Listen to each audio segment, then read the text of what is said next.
सोलापूर एकतर्फी प्रेमातून चुलत मामे बहिणीचा खून केल्याप्रकरणी तरुणास प्रमुख जिल्हा व सत्र न्यायाधीश मनोज शर्मा यांनी आजीवन जन्मठेपेची शिक्षा ठोठावली आहे। ज्योतिबा अशोक गायकवाड, वय वर्ष 35, राहणार विक्रांतनगर, भीमनगर जवळ अक्कलकोट रोड, सोलापूर असं शिक्षा झालेल्याचं नाव आहे।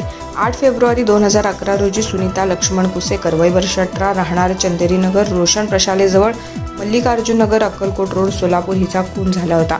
या प्रकरणी मृत युवतीची बहीण श्रुतिका लक्ष्मण कुसेकर, वय वर्ष 25 हिनं फिर्याद दिली होती। ज्योतिबा हा श्रुतिका हिची चुलत आत्या प्रतिभा गायकवाड यांचा मुलगा आहे। अंदाजे घटनेच्या 3 महिन्यापूर्वी ते मायलेक श्रुतिका यांच्या घरी आले होते। त्यांनी तिची लहान बहीण सुनीता हिला लग्नासाठी मागणी घातली, तेव्हा ती शिक्षण घेत असल्यानं अद्याप अज्ञान असल्यानं लग्नास नकार दिला।